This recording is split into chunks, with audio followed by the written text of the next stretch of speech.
and India, and we expect to contribute to this organization as well as we go along.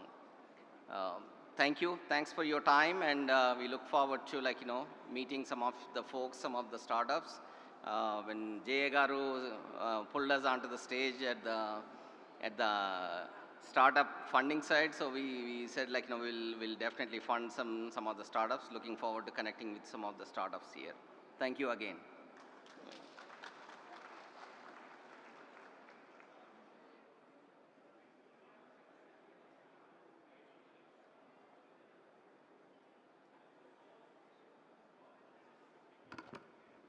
Thank you to the Techstar team for being sponsors. It was a really great pleasure having you on board to the Techstar team. Good evening, ladies and gentlemen.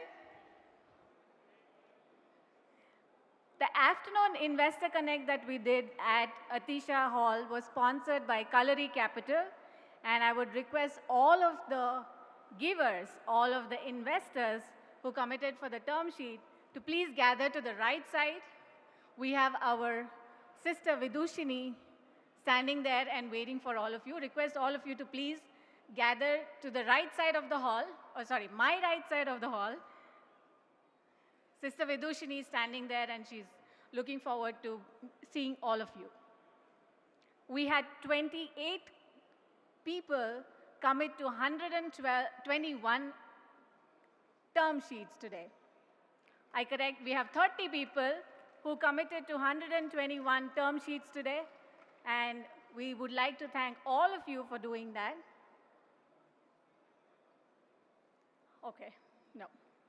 Could I request all of the investors who committed to please gather the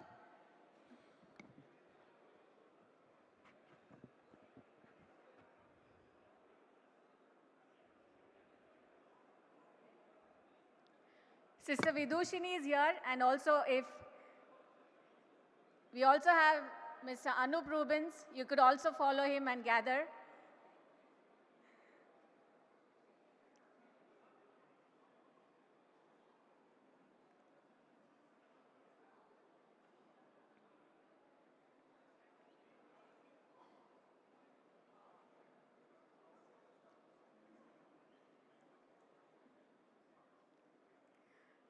May I please request all the givers or the investors who committed for the term sheet this afternoon in the session we had with investors and startups to please gather on stage, to please gather and meet Sister Vidushini.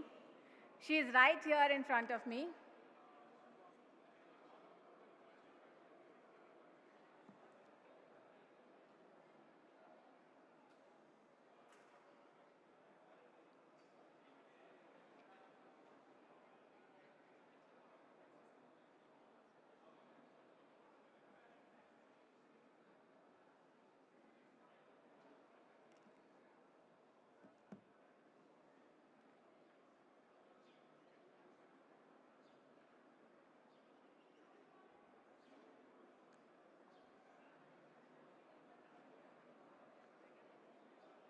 We had an amazing session this afternoon powered by Kalari Capital, the Investor Connect meet that happened, and we had 30 investors committing to 121 term sheets.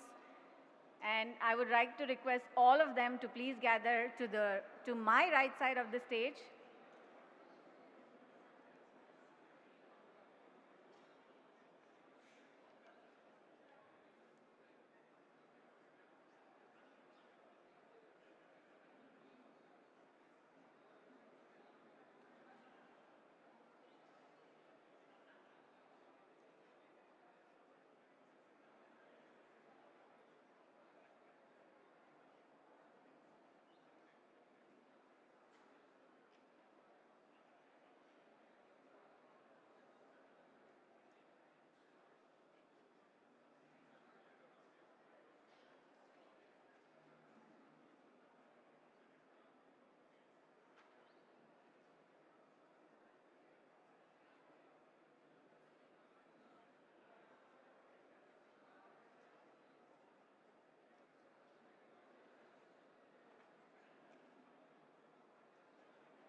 Request everyone to please take your seats. Sadhguru is expected at any moment. We request everyone in the stalls as well to please take your seats.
Good evening and welcome to the evening session of Day 1 of the India Startup Festival 2023 here at Satya Sai Grama.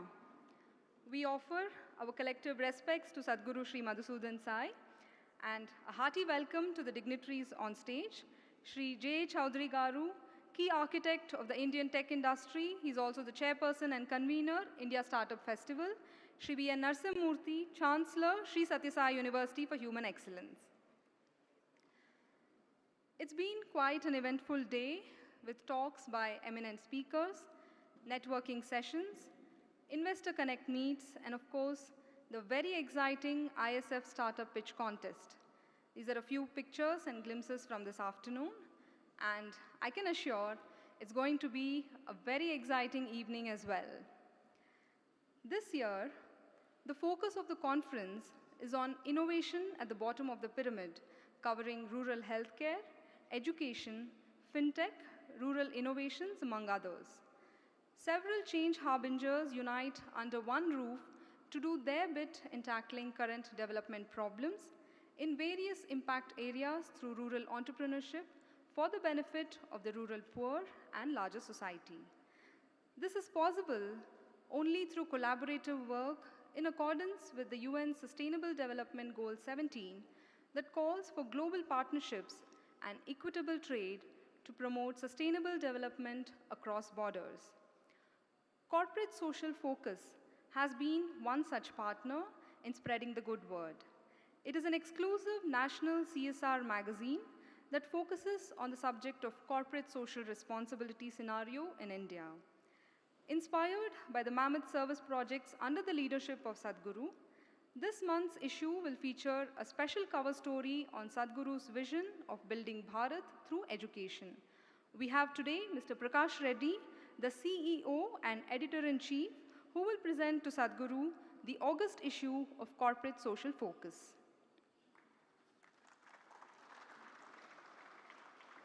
This month's issue will cover extensive details on the Sri Satya Sai University for Human Excellence alongside its medical education wing of Sri Madhusudan Sai Institute of Medical Sciences and Research that is offering complete free medical education, including hostel facilities to students from rural geographies.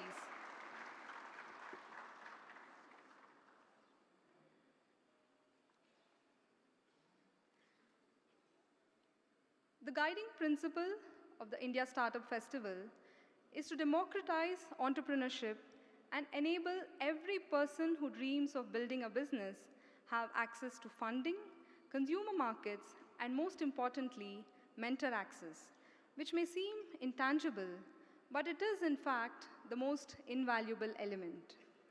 The ISF Pitch Contest aims to accelerate the pace of this very process of finding investors, potential customers, and mentors, thereby unshackling the ecosystem from the clutches of an elitist approach and unleash the potential of entrepreneurship at the bottom of the pyramid.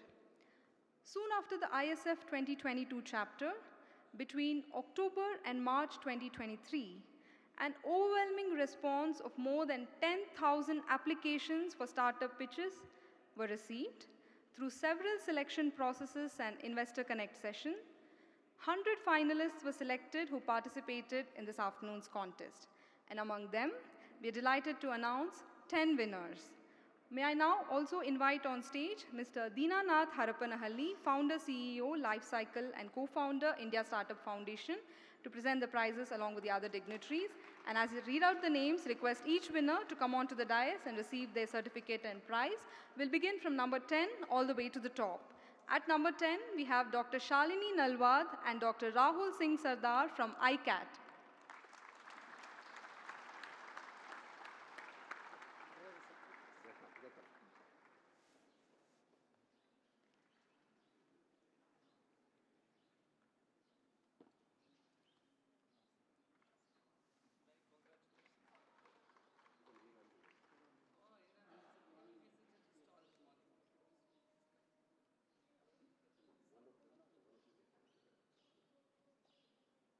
The company provides air ambulance services to transport sick patients and organ donors. At number 9, Mr. Vishesh Kasliwal from Mediseva Technologies.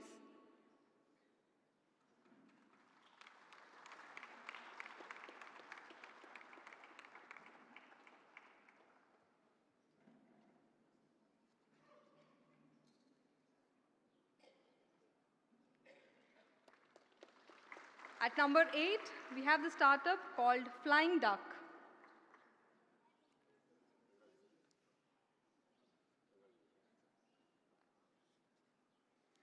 The startup Flying Duck at number 8.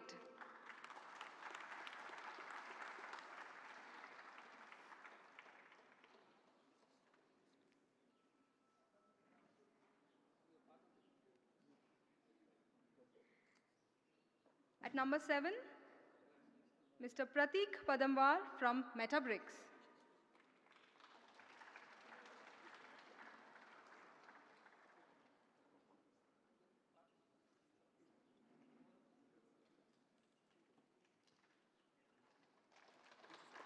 Your number, sir?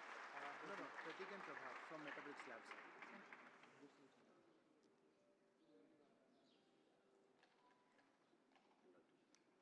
Mr. Pratik Padamwar from Metabricks at number 7. Yes.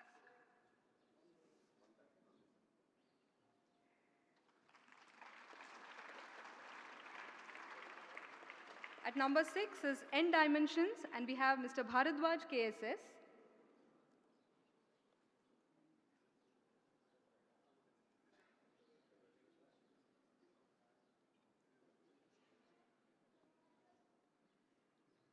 Mr. Bharadwaj from N Dimensions.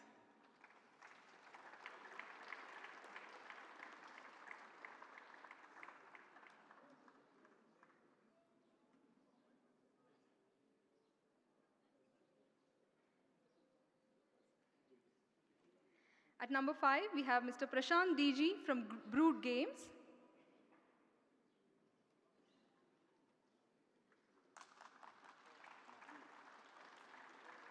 The startup Brood Games at number 5.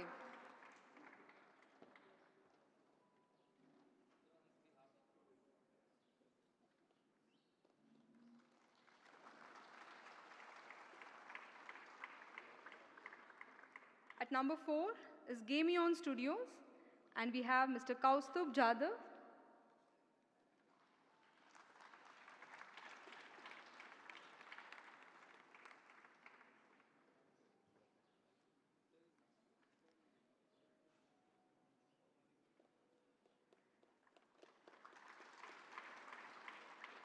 Renaissance Superfoods has bagged the 3rd spot, and we have Mr. Swapnil Moole.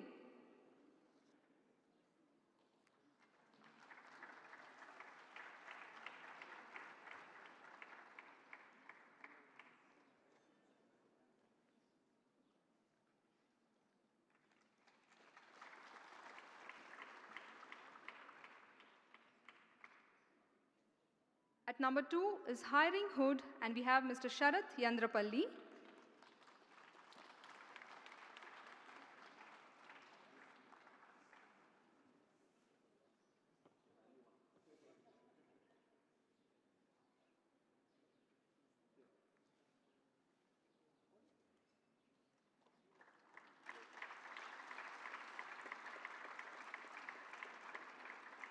And at the very first spot is Akriti 3D Private Limited. And to collect the prize, we have Mr. Raghavendra S.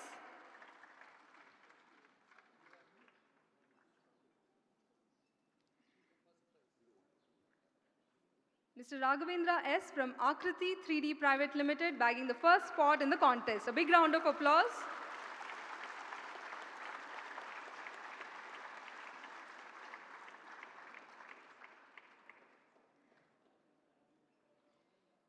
We also have a special mention of a very unique, one of its kind in the world innovation.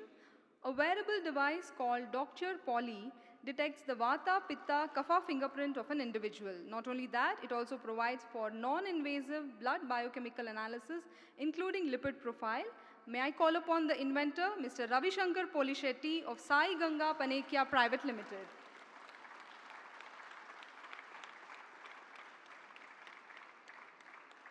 Mr. Polishetty is a cardiac surgeon, an Ayurvedic and naturopathy practitioner, Python programmer, and data scientist. A big round of applause to Mr. Ravi Shankar Polishetty.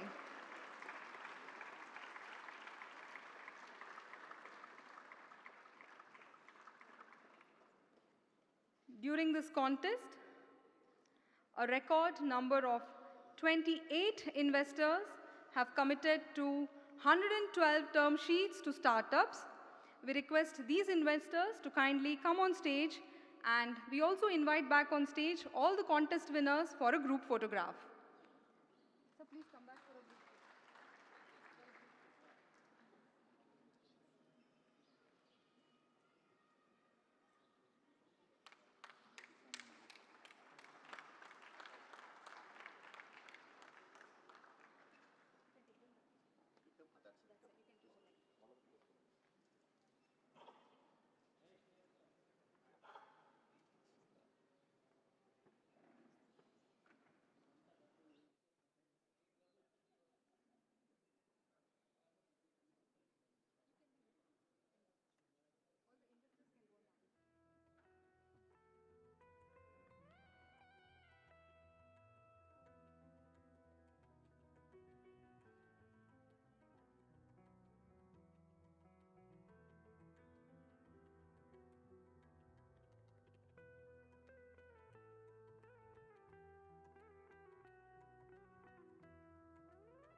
Contest works through the process of elimination.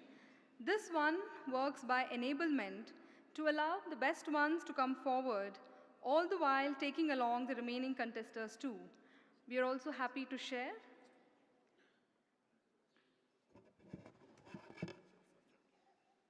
Sorry to barge in. These are the patriotic investors. In 45 minutes, 125 term sheets they have given. It is a world history. Nowhere in the world, first day of the conference, the people like them come forward to help the startup ecosystem. Nowhere in the world happened. So this is a new world record. And I request all of you to give a standing ovation to our patriotic investors.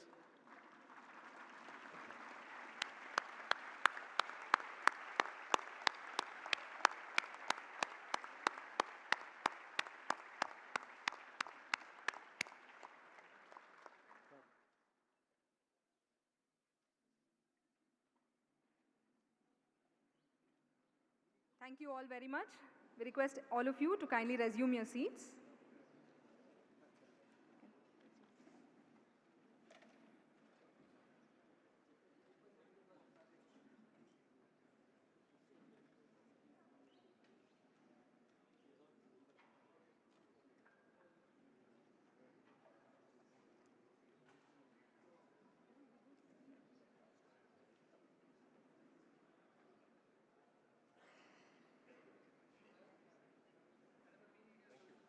Thank you. Thank you.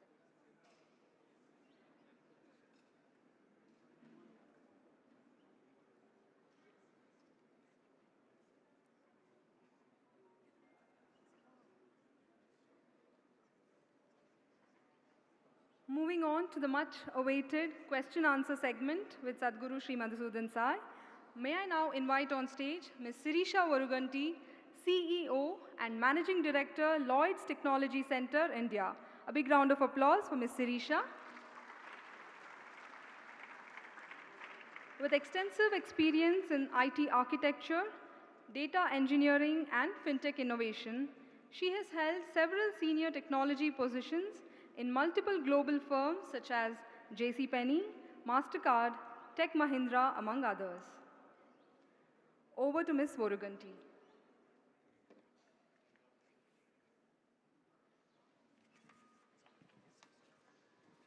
Pranam Swamiji. Do I need to keep it a little far and speak?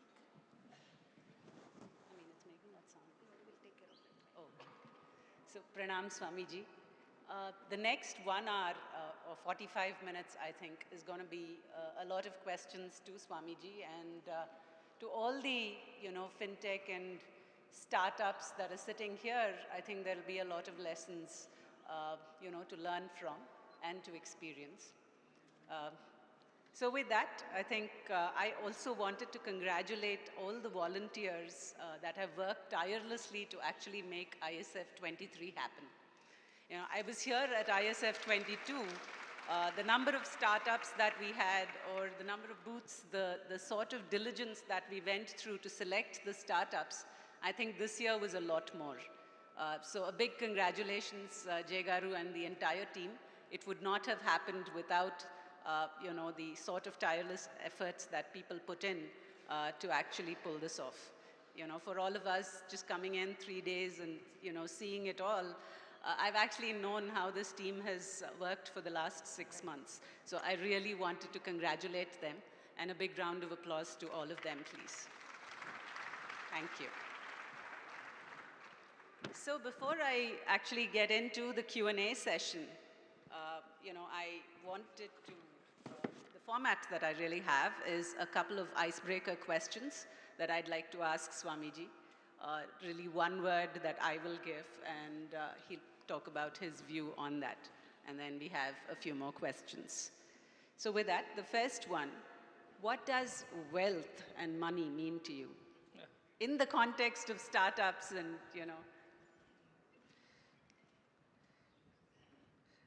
Wealth is a means to achieve a goal. Wealth is not a goal. So that is the first definition you should understand about wealth. Money is to be used to achieve certain goals. And in our culture, dharma, artha, kama, moksha, these are the 4 goals given to every human being. You are Indian, you are American, or any part of the world, does not matter. These goals are common. Dharma, righteous ways. Artha, righteous earning. This is the wealth part of it. Kama, righteous desires, and finally moksha, the ultimate realization of the truth, which we call as moksha or atma sakshatkara. So wealth is only a part of the process which should help you to attain the higher desires, which is not just your welfare but everybody's welfare, and at the end attain the ultimate truth, which is union with the divine. So unless you lead a selfless life and you fulfill selfless desires using your wealth in the right way, wealth has no meaning at all. In fact, it can become detrimental to your own spiritual progress. So wealth is only an instrument, a means, and it's not the end. But unfortunately, in the modern times, wealth has become the end of everything. Why are you studying this subject? Because this is what is going to give us the best, salary job at the end. Why are you doing any work? Because this is going to become a unicorn very soon, or a soonicorn at least to begin with. So everywhere wealth becomes the goal, but that is not the way for us. Wealth is means to attain a higher goal, and the ultimate goal is to attain the realization that you are one with the divine by leading a selfless and pure life. Thank you. Entrepreneur, what does that mean? They know better, but in one word, I think if I were to define entrepreneur, solution provider is what I would think. The one who is trying to find real solutions for real problems is a true entrepreneur. And everything else kind of builds around it.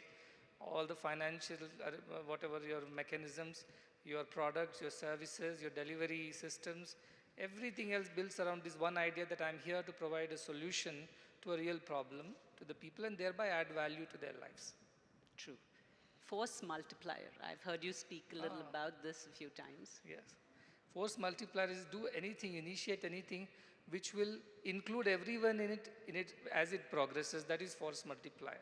You start anything which will help 100 others, not just you.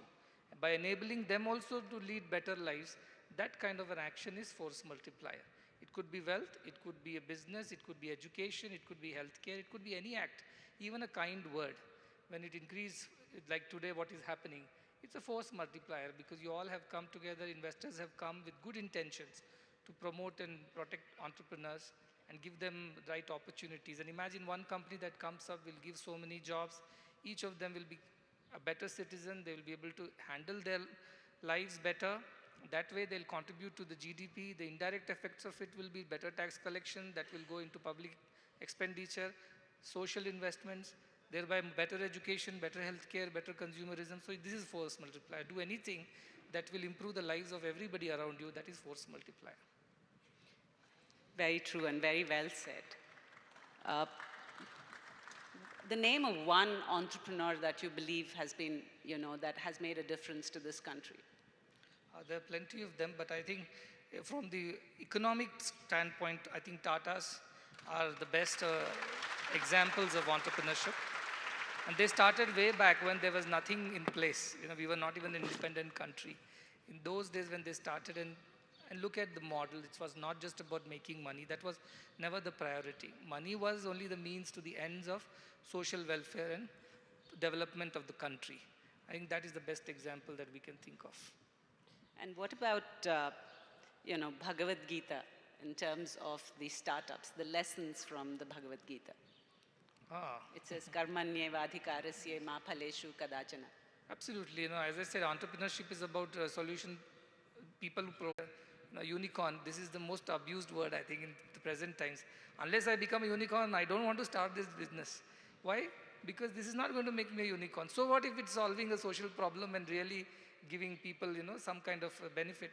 So this idea is karmanyevadhikarasya. You do things because you want to solve a problem, provide a solution, create value, and valuation will follow. So that is the straight away. But one more shloka of Bhagavad Gita I want to bring to your notice. It says, Yadyada charati shrestha tatta devetaro janaha sayat pramanam kurute lokastadanuvartate, which means as the noble people conduct themselves in the society, the ordinary ones follow them. Therefore, creating right examples is very important. In the last 3-4 years, the entrepreneurship models that have come up, they are very misleading. So they suddenly had a steep rise and a steep fall, we all know by now.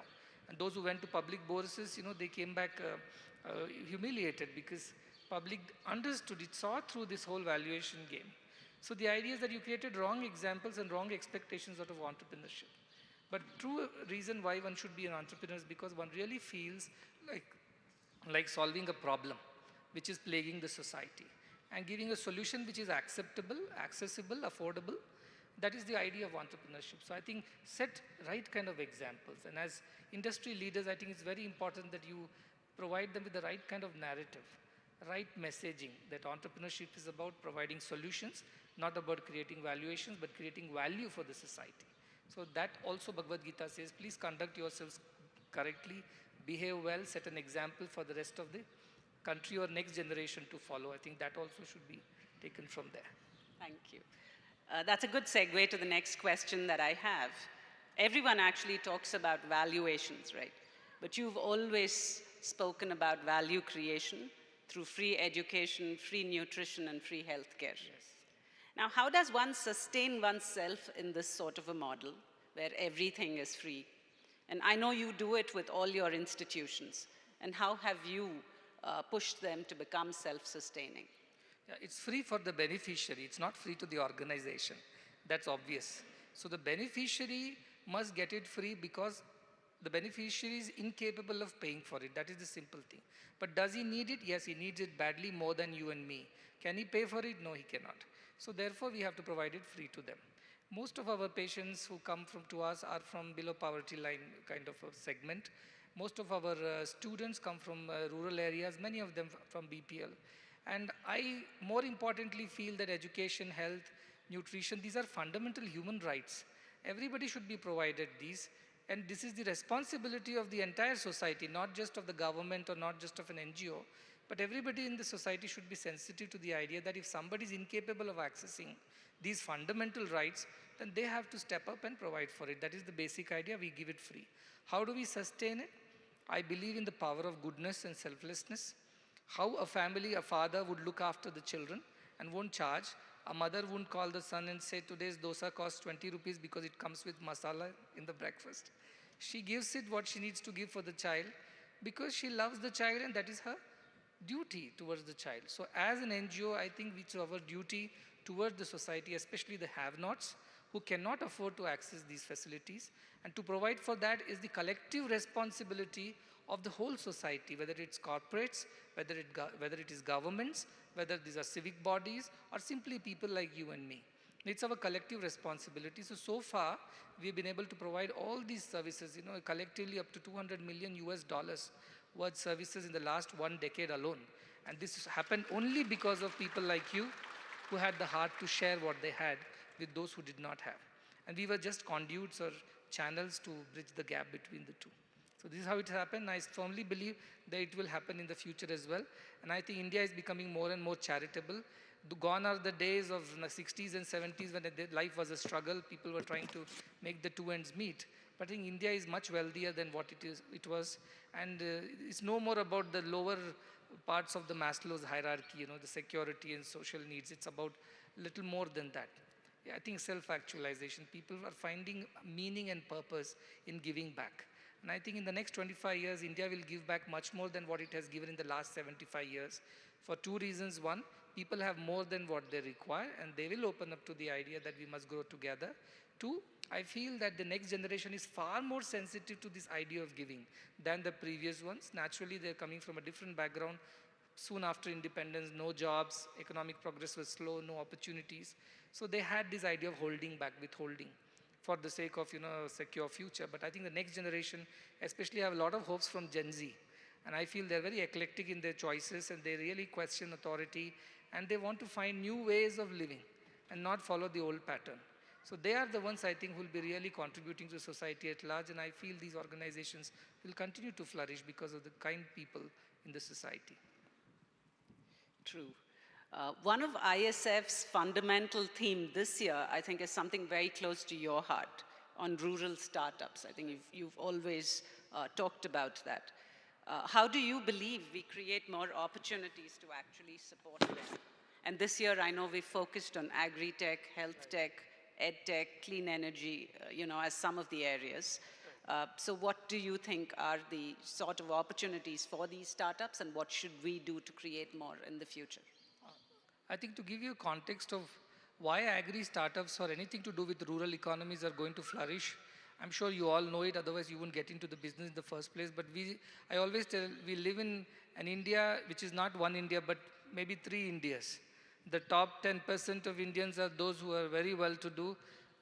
As I was mentioning to you just now, that their per capita is probably 12.5, 13,000 US dollars. And all the startups are after their money and after them. This top 120 million or so, they are the ones everybody is after. The second rung, you tier 2, tier 3 cities, this consists of another 100 million people who have per capita of maybe 3,000 or 3,500 US dollars. That is the difficult market because they're very picky and choosy and they won't just part with their money like that. Unless they really see value in it, they won't do that. And that is a difficult segment, but probably as big a segment as it is in the first tier. But the biggest segment is the third segment, what is called the bottom of the pyramid or so. Almost probably 1.2 billion people there. But their per capita may not be as high because naturally they're coming from agriculture, they're coming from small industries, small scale enterprises, and with a per capita of less than 100, maybe 1,500 US dollars or so. But the good part is that there is a possibility to scale things there. And anything that can be scaled will be successful in India. Premium ideas may succeed for some times and may not succeed another time. But anything that can be scaled will definitely succeed. So a lot of attention is shifting towards this tier 2, tier 3s only because it can provide you with scale. And it's a basic thumb rule. If any product you can sell to 300 million people, you know that you're going to be a successful company. And where are the 300 million people to sell to? They're at the bottom of the pyramid, but they will pay a price as it is comfortable for them. So I think the economies of scale is the model for startups to get into that space. But more than that, I personally feel that over the next 25, 30 years, incomes are going to increase in that bottom of the pyramid also. They will start competing with the tier 2, tier 3 cities, and tier 2, tier 3 cities will go to the tier 1 kind of income segment. So opportunities will naturally open up for us, but more than that, I think problems lie there, and nobody has given solutions to those problems to them, because it's not quick bucks there. It is a slow and steady kind of a race. That needs some patience to wait it out. And that patience is what is lacking in this instant culture of the world, where everybody wants to become profitable very quickly. I think that is where we need to follow those Tatas and of the past, because they took their time to grow into what they have grown into. They may not be the richest, whatever the company in the country, but they have created the maximum value for the people. So that is the idea. If we will follow, definitely there is so much that can be done at the lower half of the pyramid. So many problems, but every problem is an opportunity according to me. And this opportunity is waiting for all of you. So please think that way. I think government is coming with very progressive policies when it comes to agricultural sector. Investments are coming, sustainable agriculture, what you call circular economy. All these are the things which even from the climate point of view are becoming very important. Because we all have to eat. We may not wear the same thing, we may not live in the same houses, drive the same cars, but we all have to eat our food every day. And that's why this is the most important sector that needs to be kind of influenced with right kind of entrepreneurship. So I think there's a lot of opportunity, and big companies should look that side and also help the rural economies to grow through rural entrepreneurship. True. I think one of the things startups always struggle with is this divide between capitalism and socialism, where I think the motto many times is about wealth creation for themselves. But you've spoken about something called compassionate capitalism a lot of times and quoted a couple of companies in the country. So it would be wonderful to hear that from you in terms of what is compassionate capitalism and what is the lesson for all of us in this room to take away and implement in our respective organizations in some form and shape. Very true. As you said it, that capitalism has been a model for certain developed countries, but we have still seen the social divide over there. Not everybody progressed in their progress. Socialism also has not succeeded. Most of the time it has led to a kind of a disoriented kind of a social structure and entitlements, which has not led to any good for those countries as well. Now, India is much older than the history books, that whatever is said in the recorded history. And we have definitely mastered the art of wealth creation and value creation over several centuries, maybe even millennia. We might have forgotten, but if you go back and look at our principles of economics that we followed, Arthashastra is there. It always talked about the welfare of all. It was, in a way, welfare economics. So compassionate capitalism is truly a kind of a welfare economic model where you must make profits, but at what cost? At what price? That is the question, not at the cost of the environment, not at the cost of the have-nots, not at the cost of ethics and governance. All these put together is compassionate capitalism. You earn money, you make profits, but not at the cost of all these things which are non-negotiables according to our scriptures. So dharma should be the basis of creating artha, and dharma is righteous way of doing things. And compassionate capitalism should be founded on this principle of dharma, that everybody's welfare should be included, including plants, trees, animals, water bodies, mountains, and environment as climate and everything else. And ethics and governance, of course, cannot be compromised. Then once you create the profit by doing the right things, this means your products and services are truly solving a problem. They are real solutions, not imaginary, funky, fancy solutions which are being pushed down the throats of unwilling consumers through heavy marketing and advertisement. It's not that kind of a solution. Real solution, and whatever profits comes out of it. I know all companies will have to pay taxes. That's your duty. But beyond the call of duty is to do more than just paying your taxes by reaching out to those unreached segments of the society which will not get that benefit even from the government's point of view. So there is that segment which is left behind, and they can never reach the same level unless somebody goes out and reaches out for them. Many of you have come from middle class or lower middle class families, and you have crossed the chasm or the bridge, but there are many who are left behind. Somebody has to go back for them. So compassionate capitalism also includes going back and reaching out to those who have still not crossed the chasm. And that should be the extra responsibility that in India, 2% CSR being mandated. It's kind of hinting towards that compassionate capitalism, but it has come as a part of the government mandate. And I'm proud that India, at least, it is mandated. In most of the countries, it is not, including large Western countries. It is not mandated. But Tata's, like, people were doing it even before. There were no rules at that time. Yet they did what was needed to be done. So that is compassionate capitalism. I think if all capitalism takes that a little compassionate attitude, so many problems of the world can be solved. We are $100+ trillion world GDP, GWP as they say. Yet we have hundreds of millions of people who don't have access to water, clean water, or electricity, energy, shelter, education. More than 300 million children are out of school at this point in time as we sit and talk. And probably in India, 400 million will go hungry to bed this night, this evening. What is happening is the question. I'm sure there is a possibility for us to do more than just make profits with good governance. I'm sure the ESG is what we're talking about. E is okay, G is okay, but the S part also has to be really paid attention to. And that S part is beyond the call of duty. It's not duty, it's beyond the call of duty, because you are getting penalized for the E part of it. You will definitely get penalized for the G part of it, but nobody penalizes you for the S part of it, So everybody's like, S is scot-free. You don't get stuck there. So, but I think that is where your beyond the call of duty comes, and compassionate capitalism should emphasize the role of this S, the social part of it in all companies. And that is what I think India can build its corporate structure based on these principles. And see how lucky we are. When one way of saying is in 75 years we didn't reach our true potential. Fine, bygones are bygones. Now what is that? We are at the cusp of a glorious future. And let us do it right is all that I'm trying to tell every one of you. Western countries have done it, but they haven't done it right. Eastern countries have done some of them, they have not done it right. It's our chance to teach the world how to do it right. As they say, show them how to do it. That is what India's chance is right now. So do it right. Do it in an inclusive way, do it in a compassionate way. I'm sure we will all prosper together. That is the idea of compassionate capitalism. Thank you. So the next question that I have is around Viksit Bharat that we keep hearing a lot about these days. One of the biggest goals that India has is getting to become the $5 trillion economy by 2024. How do you believe people in this room with their startups can actually contribute to this particular goal? Yeah, I was just mentioning to you even behind that $5 trillion economy is given.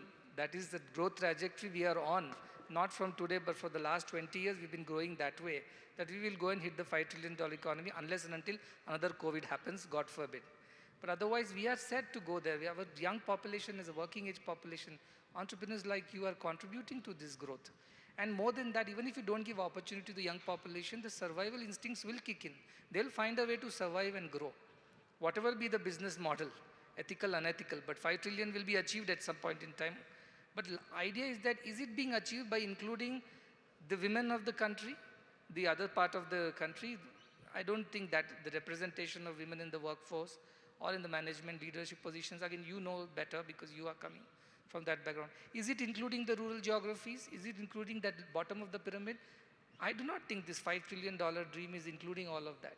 So if you can include all of them also, the women of the country and the rural geographies, it will be not $5 trillion, it will be probably $10 trillion, because we are leaving almost half of the country behind and only catering to half of the country's needs, and yet we are going to become a $5 trillion economy. So the idea is that if you include them all as entrepreneurs, you think differently. I'm sure the cost of your whatever enterprise will be low, because the workforce available at that rural, if they can be skilled a bit, they are much cheaper labor. I'm not saying you should exploit them, but then that is the reality. You must worry about your bottom line, and that comes from there. And I'm sure the productivity of workforce can be grown faster than the cost of labor in India. For next 25 years, we focus on the rural geographies, skill our youngsters, the rural youngsters. We will create a very productive workforce which is cheaper than most of the workforce available around the world. And that can be the model for rural geographies. If you include them in, and rural shows like one of the companies, that's precisely what it is doing. It started in 2003 or so, and 2013, and now it has all become a force to reckon with, because it has created skilled workforce at the rural level. At rural level, what you can do is to skill them, include them in this growth story, and don't leave them behind. And that's a cheaper labor. It will make your enterprise more profitable. That is a win-win situation, isn't it? Why should you ignore that? So my idea is that look at this median age of India, 28 years.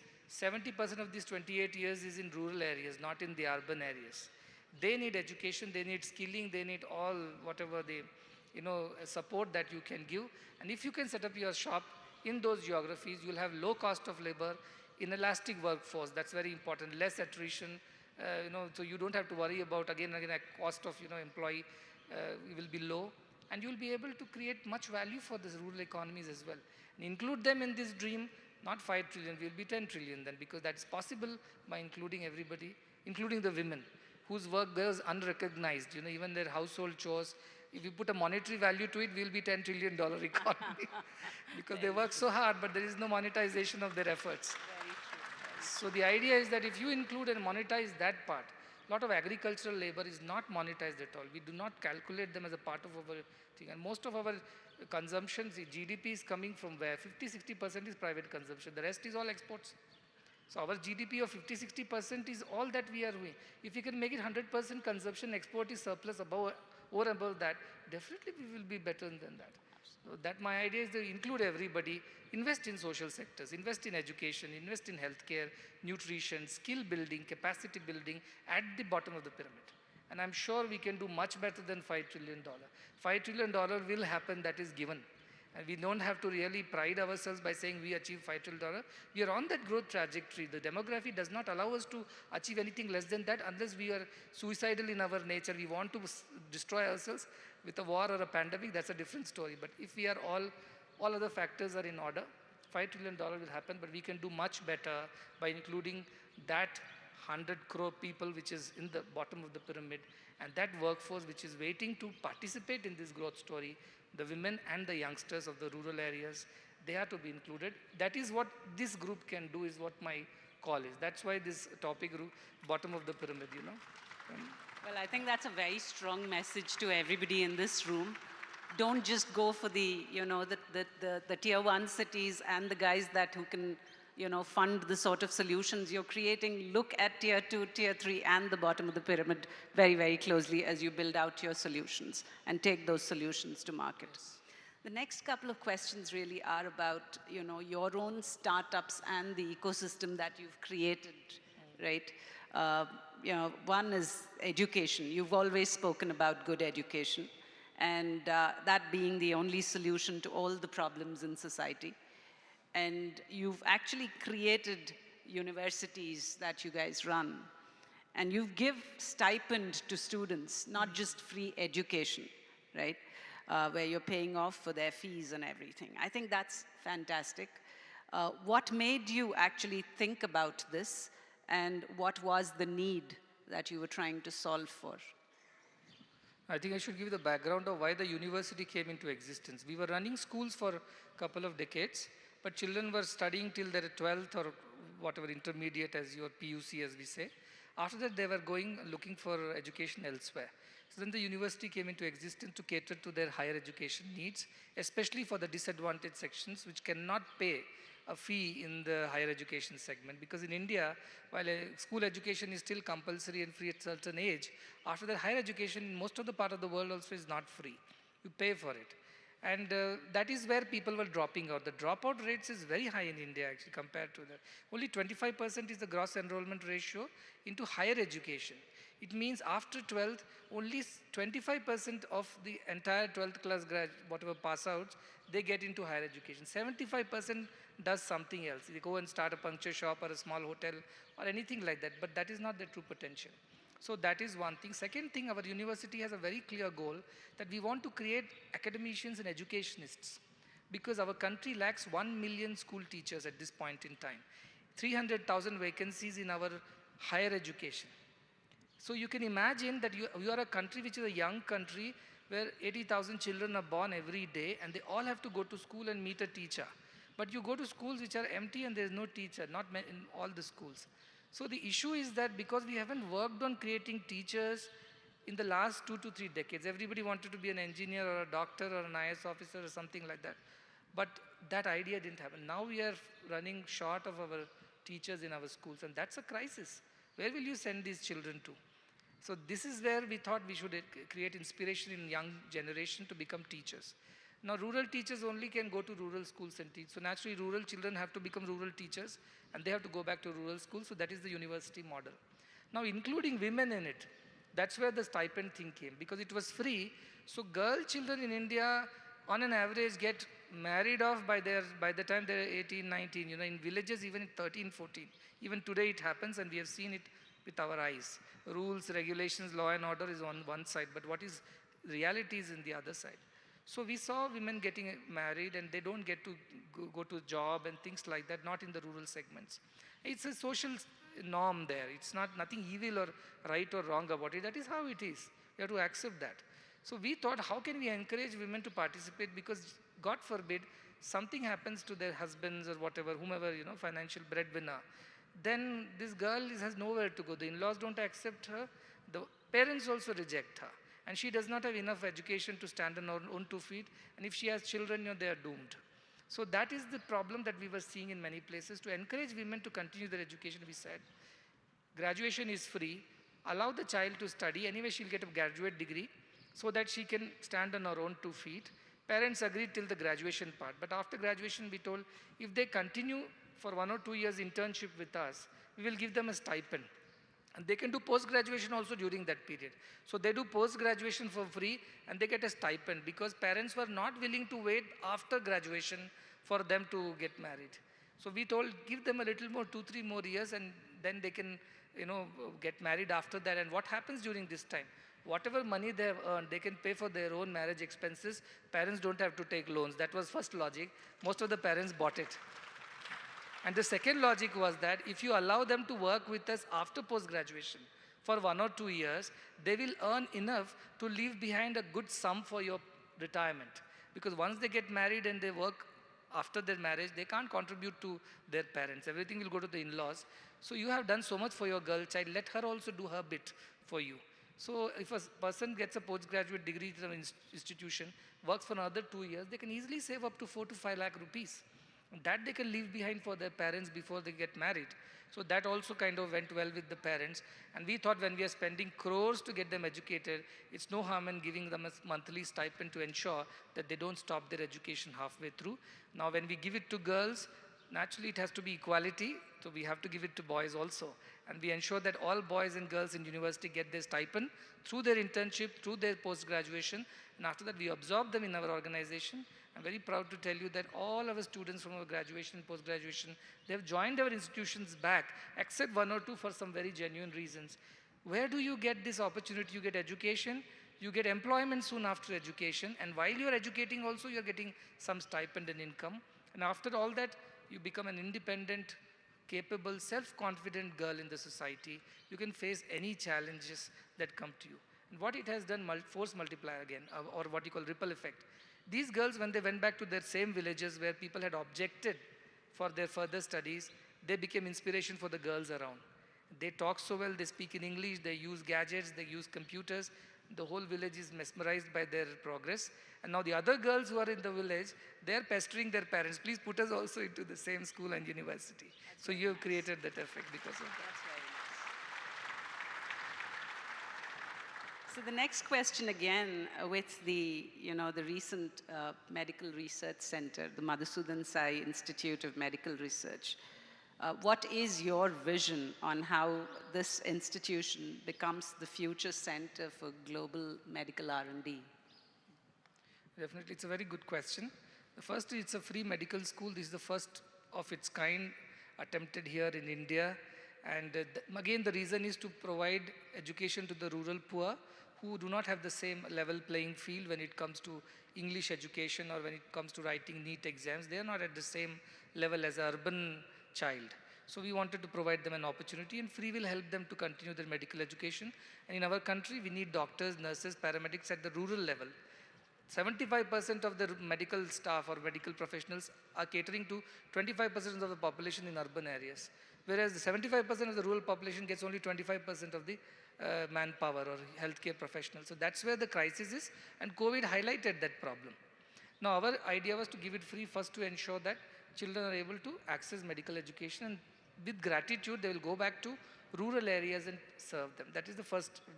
The second, research is a very integral part because it's there in the name of the institution itself, and we put it on purpose because we realize that we have to find better solutions to country than just, kind of dousing the fire when it is all caught up, So before it happens, preventive pathways and something that is predictive and precise, that is the need of our country, because we can't build tertiary care hospitals and cater to the need of everybody after they have fallen sick.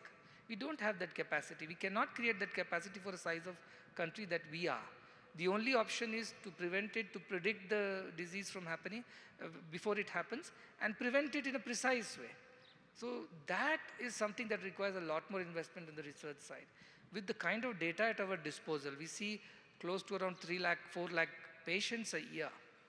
That data is very, very powerful, and we are working on that to, as I said, to find meaningful patterns and predict diseases before they happen and prevent it from happening. So that is why research becomes very important, and we are very happy that we are working with institutions like All India Institute of Medical Sciences and some programs under Stanford to create this kind of a research environment, innovation environment, and bring new ways of solving the same rural problems. So again, I said, this is value creation. This is value creation. When you invest in such an institution and research, you're creating value. You will have less employees taking leave, giving excuses for medical reasons, because everybody is healthy. And if somebody says, I'm not healthy, you can just check with us. And we will tell you they're perfectly fine because we have checked on them. So the idea is to create a social structure like this where everybody is mapped. Everybody's health is mapped and they're being tracked. And if there is a possibility that they will fall sick, they're advised on whatever lifestyle changes or medications they require, and we prevent a tertiary care emergency from happening. So that is where our research is largely going to focus. Amazing, amazing. The next question, this is the last question, and then I'll open it up for questions from the audience. Then this is more, a problem that all of us would like to have your views on. The world we live in is quite demanding and very, very competitive, more so when you're heading organizations or a conglomerate, and you're playing that role of a leader in society.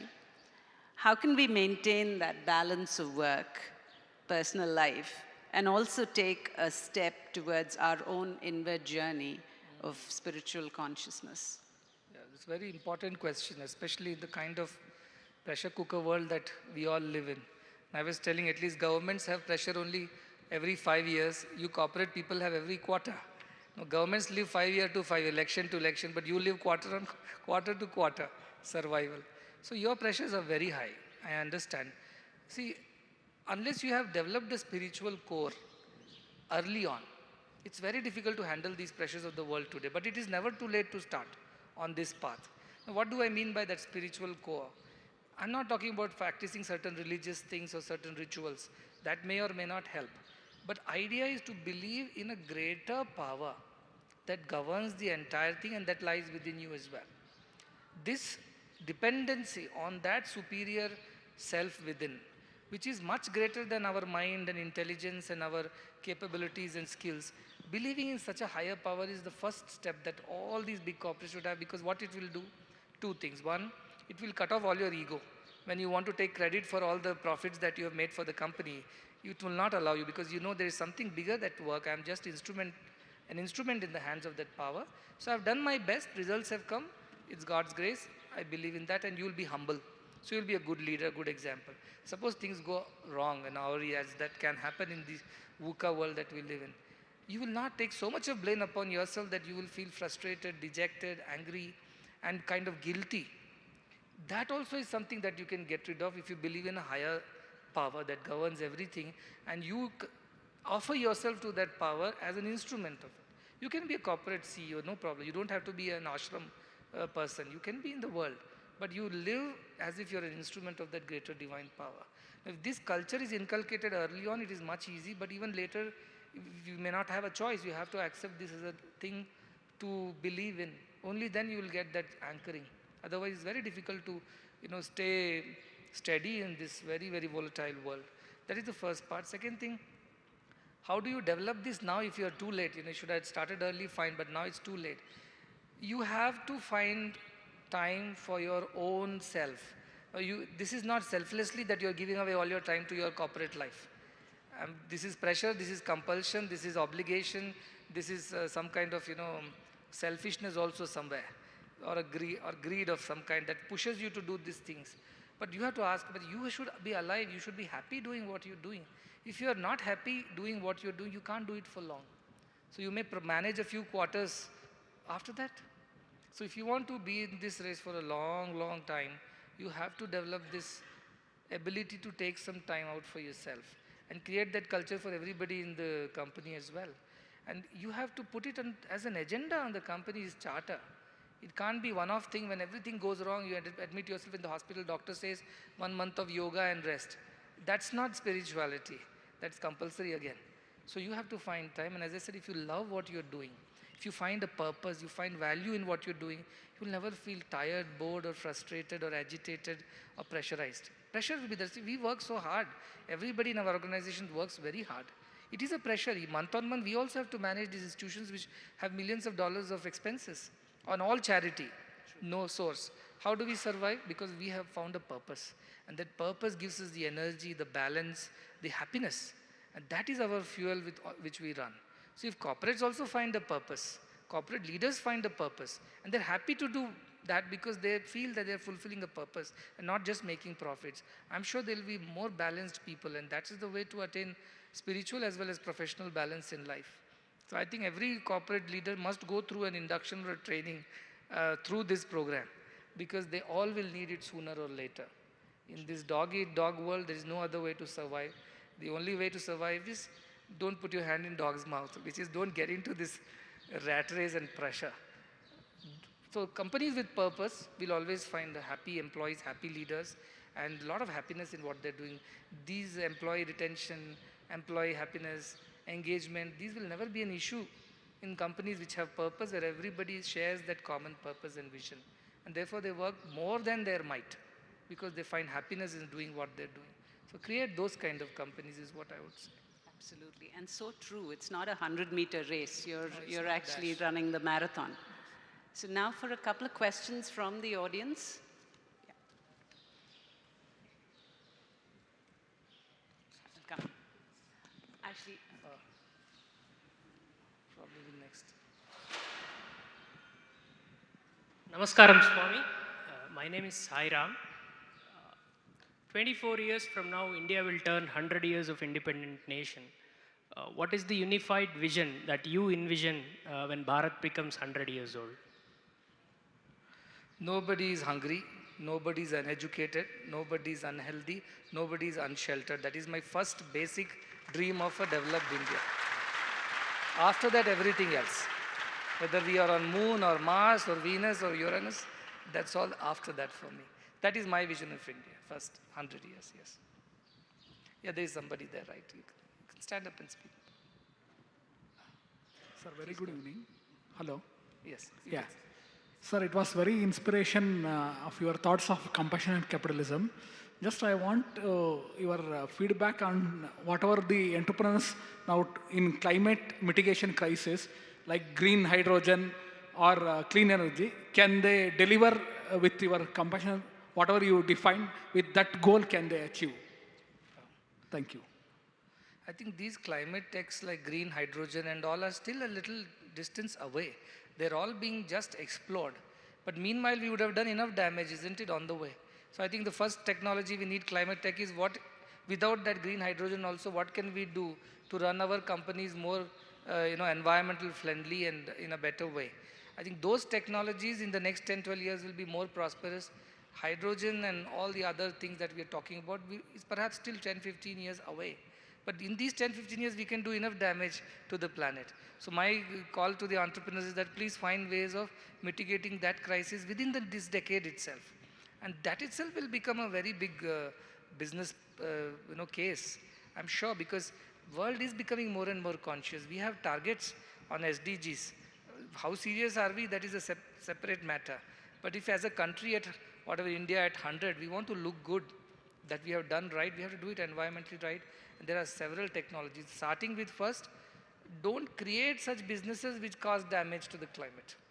Create businesses which are sustainable in the first place.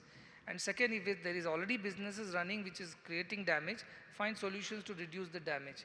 Then go to final stage of creating altogether a total environment friendly, energy based businesses, which is still some distance away.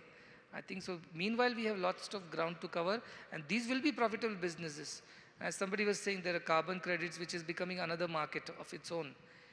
You commit sin and I will wash off your sins. That is the idea of carbon credit. But whatever, at least it is doing some good, right?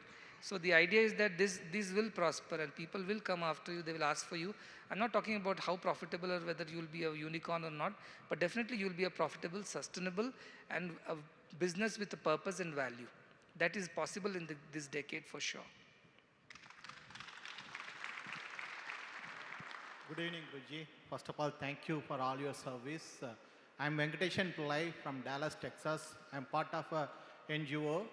I'm a philanthropist, a group called Nanban Foundation.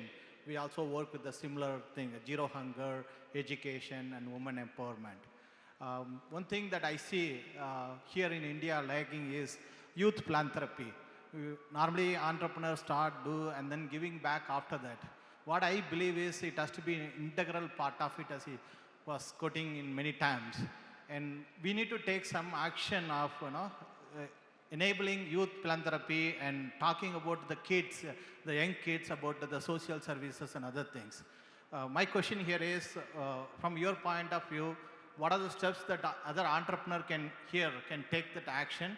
And what are the things that you do, your organization doing in terms of youth philanthropy? And what government has to do? In America, we have a lot of programs, especially focusing on youth philanthropy. Yes. Thank you. I understand the need for the youth philanthropy or creating that mindset in the youngsters. And there is no policy, there is no structured approach to it in India, at least as of now. In organizations like ours, philanthropy is a part of their lives. Everybody has to participate in service, it's a mandated thing. But for general educational institutions, corporates, which are employing young professionals, there is no such system. But now I'm seeing a change. What I call it as the CSR is corporate social responsibility. That is how you should create ESR, employee social responsibility. And every employee should engage with the company to serve the society in some way.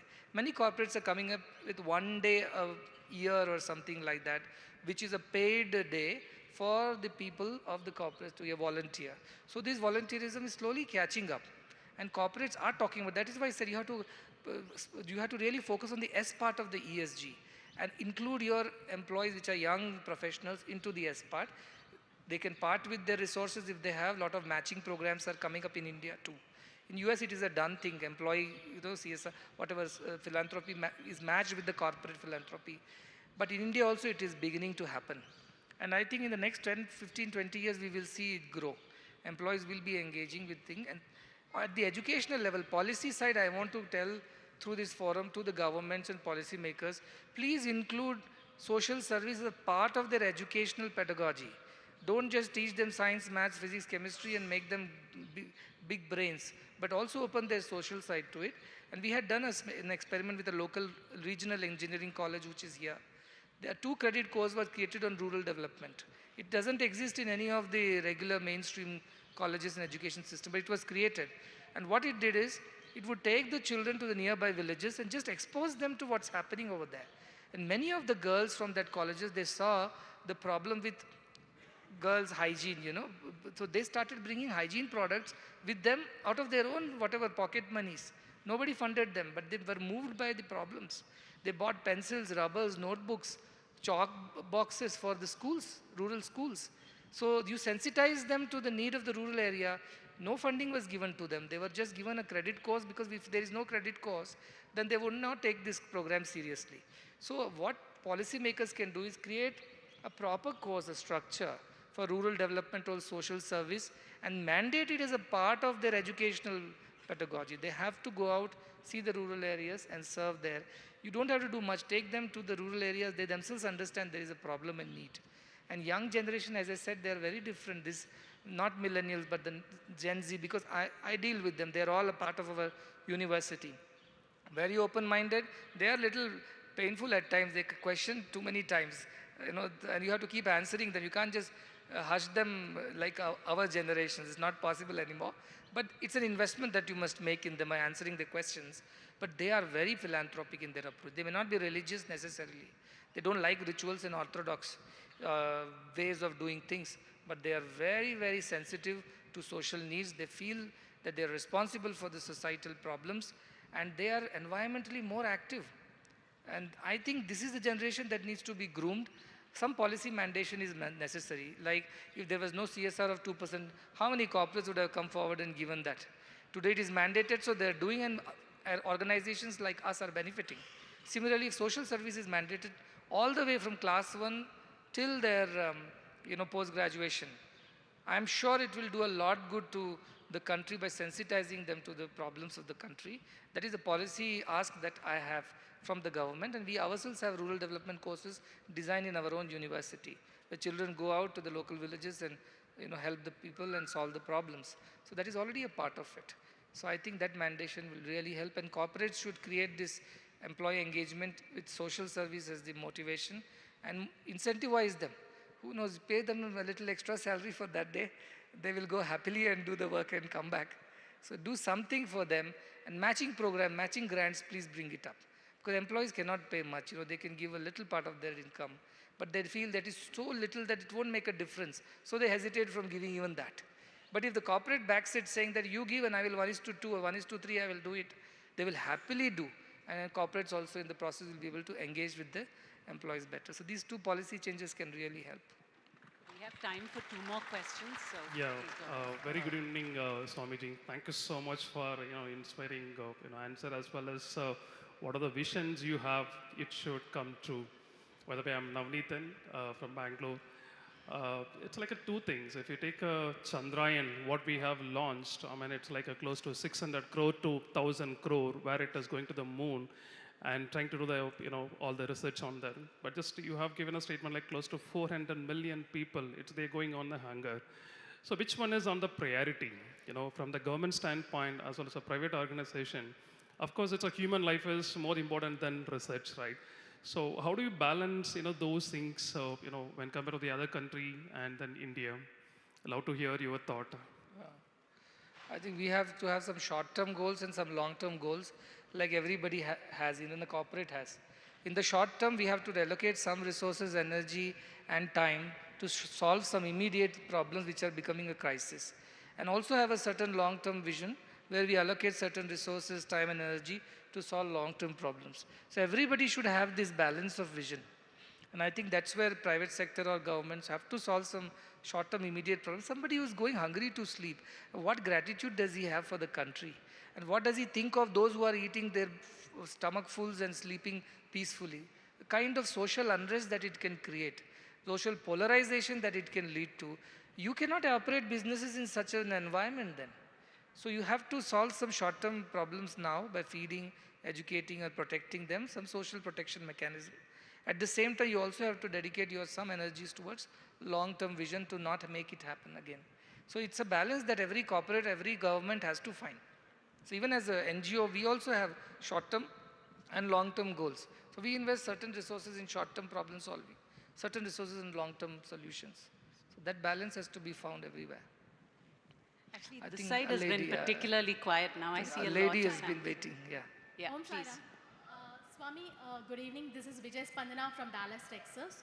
So I have witnessed day before yesterday, and yesterday also I visited the Prashanti Niketan at Kodapaka, Siddipet, and I really excited to see how girls are really the interns who studied in this Sadhguru medical college, and they came back as interns, and their excitement in getting that internship, although they are from the underprivileged families, how they are having the high career goals, and they even, a couple of them like Madhuri are the gold medal winners from Presidentry. So I feel that the world is really very unequal to the women in the history, and we need, from on the women empowerment perspective, we need a ripple effect of the policies to make this world, or the next 5 years or the 10 years, in terms of the policies, there should be a ripple effect. It is not on the one maternity policy which gets extended to 6 months. Should be in all the ways the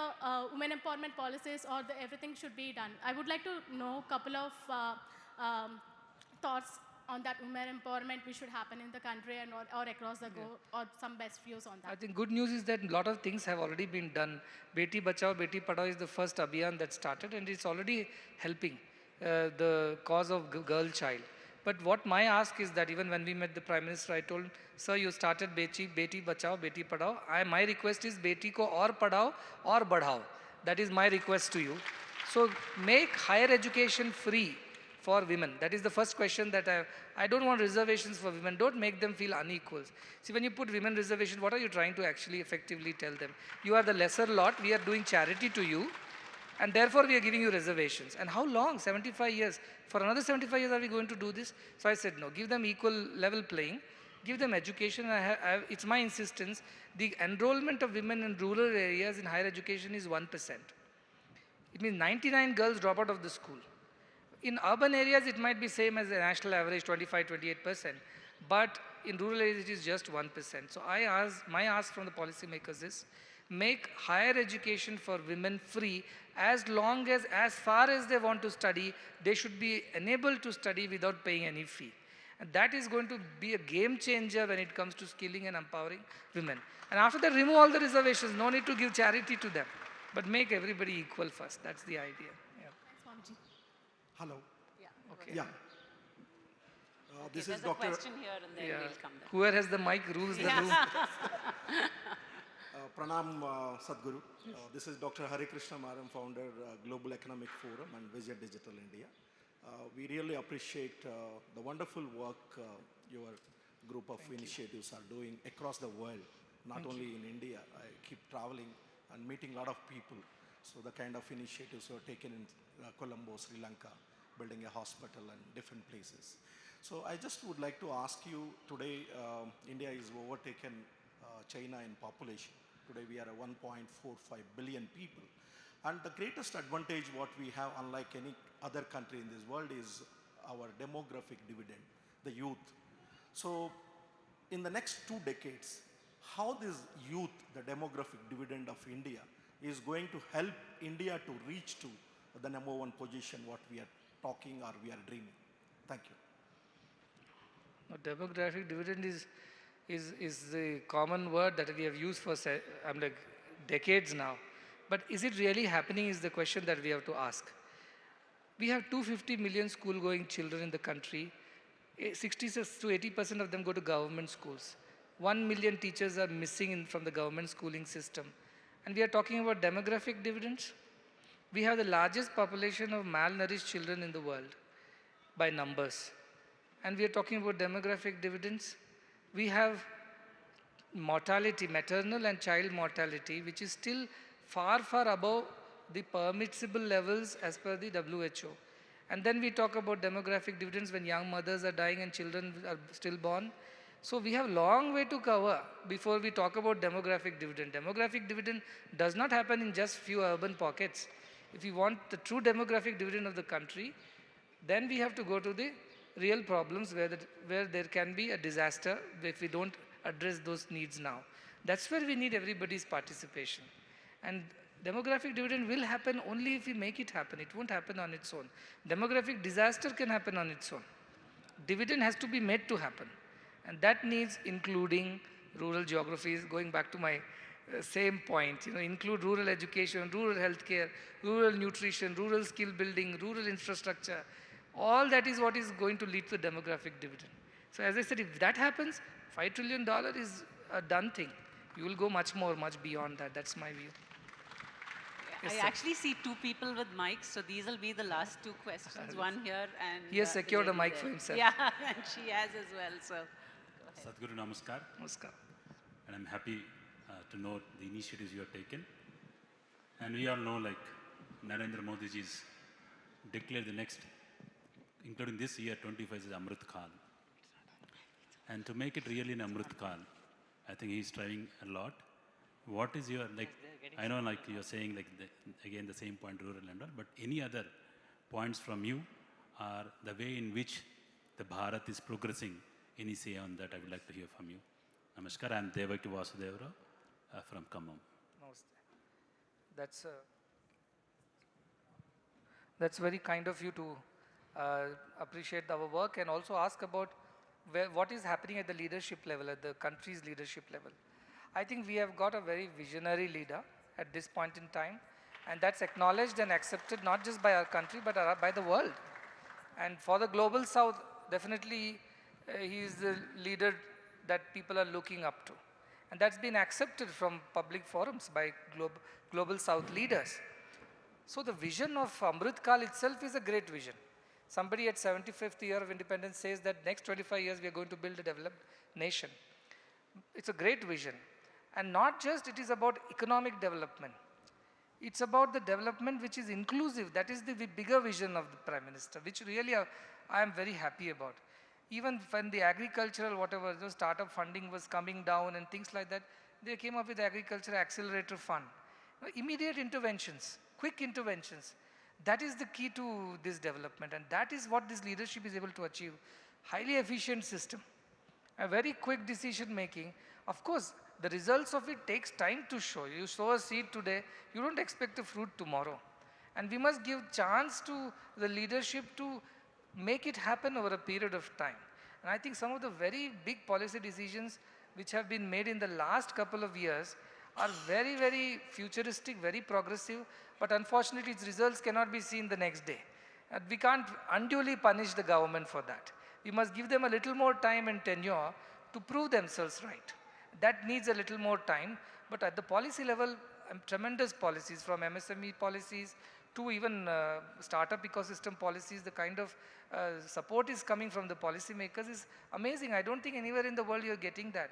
Make in India, the kind of incentives, I don't see that happening in most of the parts of the world. And that is the reason why from 470 startups, we are 84 or 83 or whatever thousand startups today. It's only because of the right kind of policies, and that is the biggest contribution of the government. Few asks I have still from the startup point of view. I think they need a little more push, especially when they're market ready. Giving them funding at the beginning just to start the product development is one thing, but testing it out, and when it is what you call, technologically ready for the market, they need another set of funding at that point of time to make it go to the market.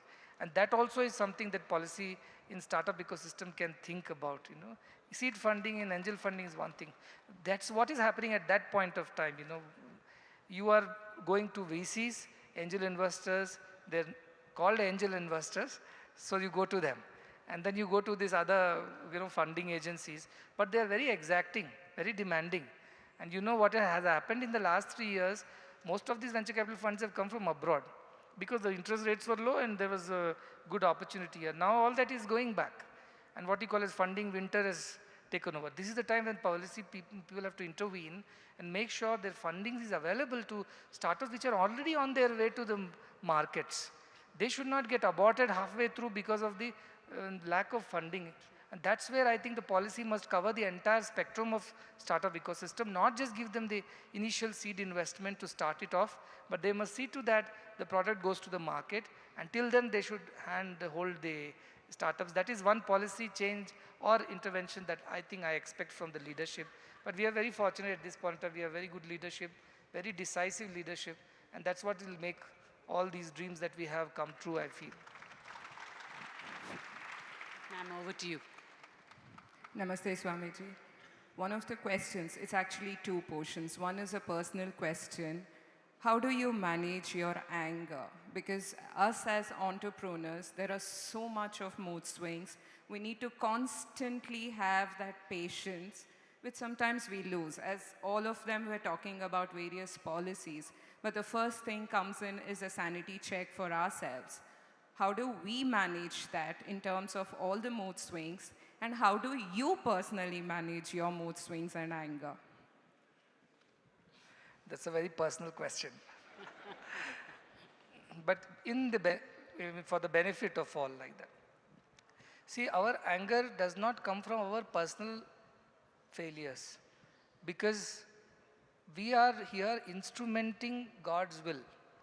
So why should I get angry with myself or anybody who is doing their job purely with absolute selflessness, especially in our organization? Everybody is selfless. You go and check. From the gatekeeper till the chairperson, everybody is working selflessly. They may be getting a salary, but that is not the lookout. They are here to serve this community. And that purpose is there. And everybody is doing their very best. Some people may sometimes fall short inadvertently, not on purpose. Nobody does it on purpose. So the reason to get angry with them is very little. But I do fake anger at times just to set things a little right.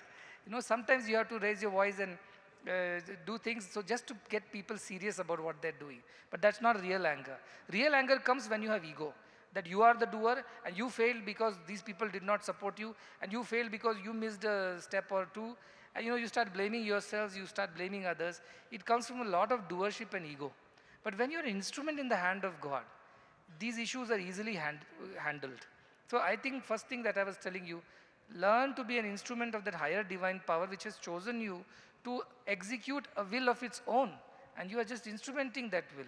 Then your issues with anger and mood swings will come down drastically. And even if it happens, let us say somehow you miss that whole feeling and then you start sucked into this whole anger. See, the thing is that you have to be watching out for the symptoms of it. When you are going on a road, you see a car coming on the opposite direction, you immediately get alerted, you give way so that you don't meet with an accident. Anger is like that, though it comes very swiftly, but you have to keep watching these patterns. And once you can get hold of these patterns in you, that these are the reasons when it triggers of my anger, you are more aware. And next time you are able to handle it better. You may still get angry for all said and done, but this time you are angry by being aware that you are getting angry, and not just getting angry without being aware. Next time you will be even better at it. You will start watching, these are the symptoms, and this is the fellow who is definitely going to trigger me off. So better I find another way to go away. I don't want to confront people and test my patience and my anger abilities. That's not required, just avoid. I always tell them, wherever there is a possibility of temptation, just take another route, even if it's longer. Avoid such situations where you have to unnecessarily get into that. But become aware of your weaknesses. Start working on them. Start working by taking time. And when you get angry, first thing you should do is leave the place. Leave the place. Don't try to confront and don't try to, give it back to them. Just leave the place at once. Half of your anger will disappear. Drink a glass of water, sit in a quiet corner and do anything that you like to do so that you take some time to overcome that. Just don't react. That is the thing which you have to manage over a period. Actually, so we'll take this one last question. This is the last नमस्ते Swami ji. Whoever has the mic. नमस्ते स्वामी जी, मैं महाराष्ट्र से आई हूँ। जी। Okay. Swami ji, actually मैं महाराष्ट्र के इतने पिछड़े जिले में रहती हूँ, वहाँ पर जो महाराष्ट्र, जालना डिस्ट्रिक्ट। जालना। तो इतना पिछड़ा क्लासेस है कि जो ऑर्फन चाइल्ड होते हैं, उनके जीने के सभी हक छीन लिए जाते हैं, उनको बचपने से ही चाइल्ड लेबर बनाया जाता है, और जो बैकवर्ड क्लासेस है उन्हें भी चाइल्ड लेबर बनाया जाता है। उन्हें खाने पीने का तो छोड़ो, पर शिक्षा का भी कोई अधिकार नहीं होता जी। तो मैं महाराष्ट्र के जालना डिस्ट्रिक्ट में श्री सत्य साई बालक आश्रम खोलना चाहती हूँ, उन चाइल्ड की हेल्प करना चाहती हूँ, तो क्या आप मुझे सपोर्ट करेंगे? हाँ, बिल्कुल करेंगे। Thank you so much. यदि आप तैयार हैं काम करने के लिए, तो हम आपको जरूर सपोर्ट करेंगे, क्यों नहीं करेंगे जी। सपोर्ट एक्चुअली थोड़ा इकोनॉमिकली चाहिए, क्योंकि मैं बैंगलोर आई थी तो मेरे पास आने के लिए पैसे नहीं थे। आप एक प्लान बनाइए, आप क्या करना चाहती है, क्या लगेगा उसके लिए और कैसा करेंगी। जैसे इनका बिजनेस प्लान होता है ना, वैसे आप एक प्लान बना के मुझे भेजिए और हम जरूर उसका मदद करेंगे, सपोर्ट करेंगे, ठीक है? Thank you so much, heartily thank you. Actually, we're really running out of time, so this is the last question, please. Namaste. I am Dr. Kiran. I am from Hyderabad. I head an incubator. I am a teacher. And this is the second edition of ISF that I am attending. I attended the first one too. So I thought this forum is more than a who's who of the Indian startup ecosystem. I also see this as a think tank of the Indian startup ecosystem. And I really liked, and I could resonate with the keyword that you used, that compassionate capitalism. Recently at Fab 23 Bhutan, I was actually asking the same question, but this forum is probably more the appropriate forum for our country to ask this question. So my question is, you were talking about social entrepreneurship and trying to give benefit to the beneficiaries who are not able to afford the benefits, the solutions. So is there any way that the ethico-legal, socio-political system that we have can actually allow at some level a community IP system that is led by the government, driven by the government with the support from the think tank, so that we can actually have solutions that don't really look for profit or scaling up? Because the social problems that we have, the social entrepreneurship, I'm sure the people here in the room will vibe with it, they cannot really always build solutions that are scalable. The solutions are very much close to the niche that they target, and there is no profit there. So can we actually build a community IP system of some kind, which can also bring certain economic viability to the social entrepreneurship? I wanted to hear from you because I really love that keyword. Thank you for that. Compassionate capitalism. Thank you, Guruji. No, I think we are thinking on those lines, and some of the initiatives like the government took, like social stock exchanges and all that stuff, is towards building a kind of an investment channel for social entrepreneurship. However, it is still at a very nascent stage in India.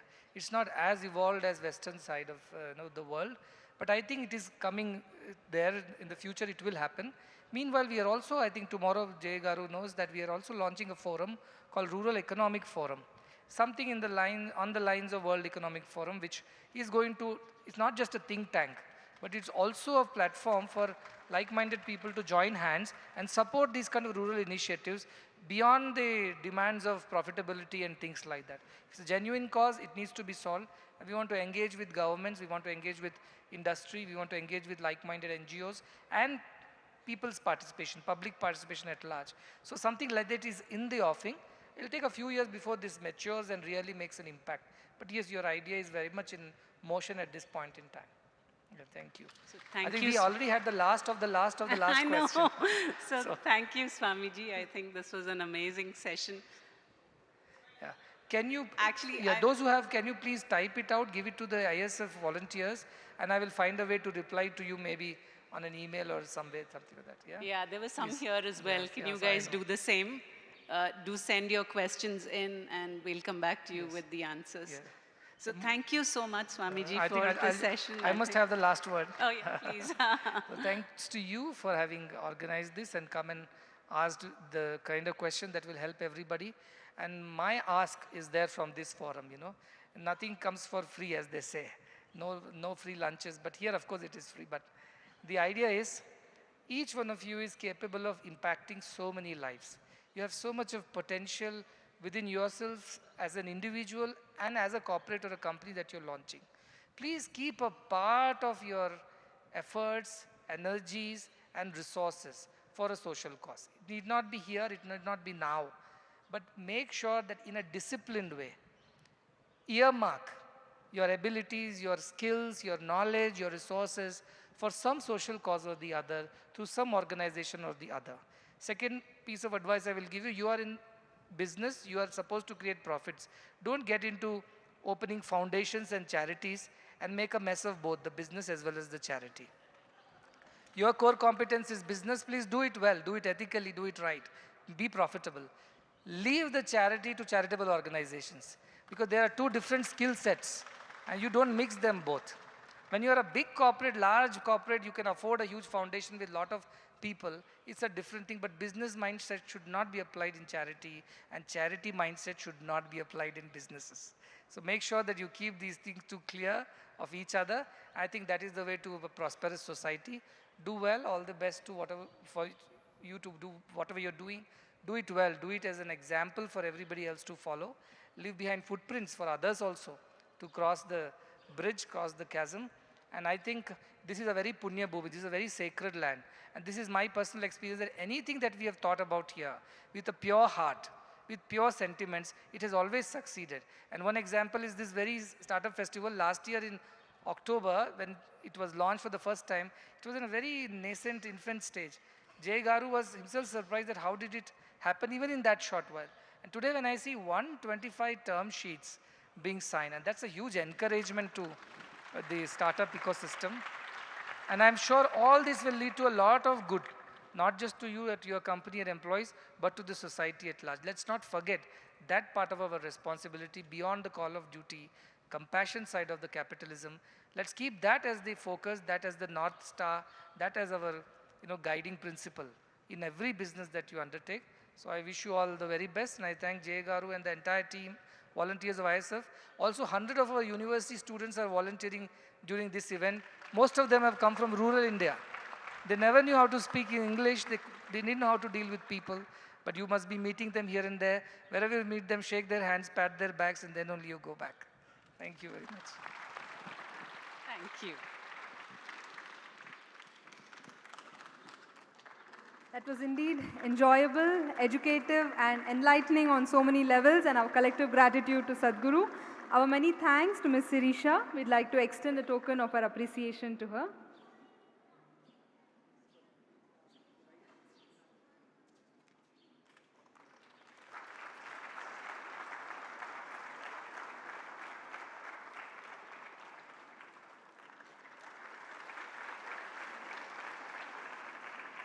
We will now have a short break for 10 minutes, after which we shall reconvene for this evening's cultural program, a symphony orchestra by the students of the Sri Sathya Sai Lok Seva Gurukulam group of institutions. Thank you.